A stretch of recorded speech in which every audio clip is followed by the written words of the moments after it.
welcome back to Red Ted Art. Oh my cuteness, we have some Harry Potter mini books. You can see them all again properly at the end, but right now we're focusing on this little notebook. No glue, super easy, super fun. Now this is a collaboration once again with my friend Jenny from the Origami Tree. She's going to show you how to make a mini snitch pen. It is so cute and so cool. You must check it out. It's linked at the end of the video, so make sure you hop over and do take a look. In the meantime, shall we see how to make this a no glue Harry Potter mini book? Aren't they adorable? Come on then, let's take a look. So, to make your Harry Potter mini books, you will need some printables. I'll show those to you in a sec. Scissors, some paper, and if you want a ruler and pencil, I probably won't be using these, but I've got them to hand just in case. Now, the printables I have here, look, there's 4 different types of Harry Potter books, and they're linked down below and you can just grab them.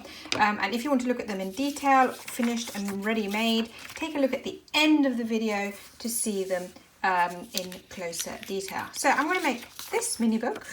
This is great, isn't it? It's the American version of the first Harry Potter book. You're going to use, I'd say, half a sheet of paper per mini book, but it totally depends on you and how many pages you want. So, you know, the neater you cut and stuff, the more you can use it. So the first thing you want to do is you cut out your printables like this.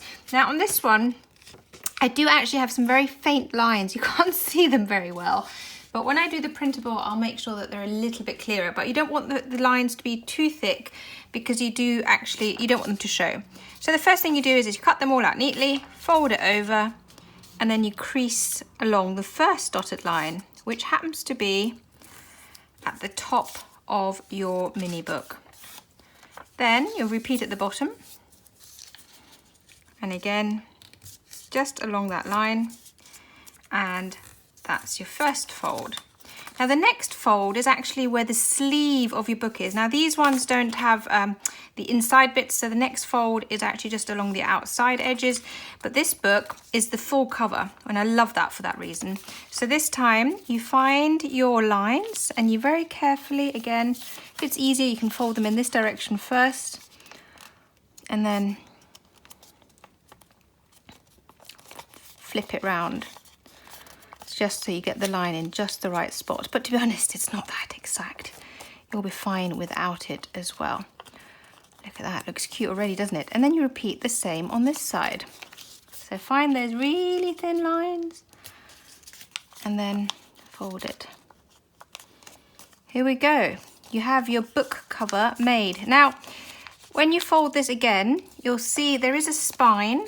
So this is, so if you want, you can, again, crease along the spine, and you can then, that means you can also add a few more pages to your book and have a really nice, thick mini book. There we go, look at that, isn't that cute? Little Harry Potter spine. I'm so excited about this. And you have your basic cover. And like I said, you repeat that for the other 3 books as well. Now it's time to make your pages.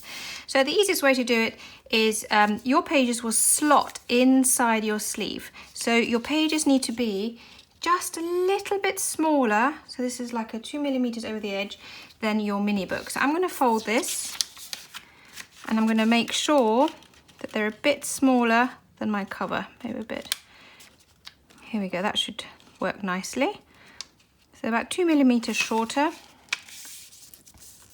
You can make sure it's a straight fold by lining this side, and also you can just double check this side, yeah. And I want to have 2 lots, so I'm going to just flip it and make another fold. So we'll see, maybe I'll do a 3rd lot depending how much they fill up my book with. But keep this for the next book or add extra pages. If you do add extra pages, you will need a little bit of glue. If you're only adding 2 sets of pages like I am now, you will need no glue. There we go, just double check. Because if they're too big, the pages, they won't fit in.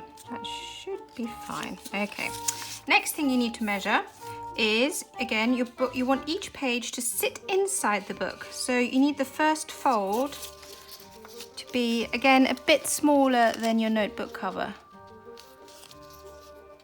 I think that's the same size, so let's make it a tiny bit smaller. Let's just check. I think that should work. I'll just do a tiny, tiny bit, because if it's too big, to be honest, it just won't look nice. Yeah. There we go. Make sure. Great. Hopefully that's the right size. And then you just concertina your pages.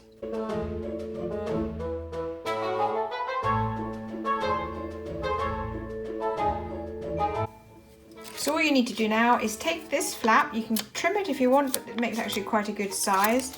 You open up your book, so you've got your kind of flap there, and you carefully slot it in.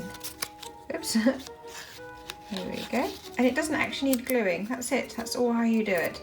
And you could now, if you want, slot this end into here, and then you'd have your mini book finished, but I like having extra pages, so if you take that out again, you can now measure it against the next sheet of paper.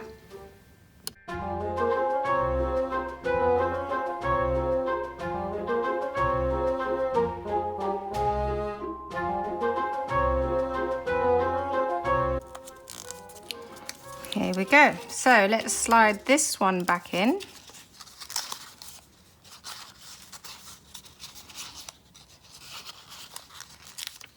Slide this one in.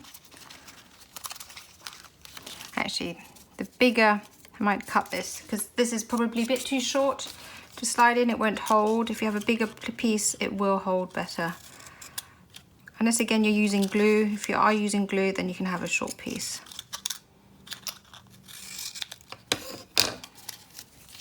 And then slide that in. Here we go. Put them together and look. Your wonderful Harry Potter mini notebook is finished. Isn't that cool? Now, as mentioned at the beginning, this is a collaboration with the lovely Jenny at the Origami Tree. Go and take a look at her DIY. You get to see it linked up at the top and down below, and keep watching to see a nice close-up of all our mini books complete in one pile. In the meantime, keep watching, keep making, subscribe and all that kind of stuff, and of course we'd love to see you again soon. Take care. Bye.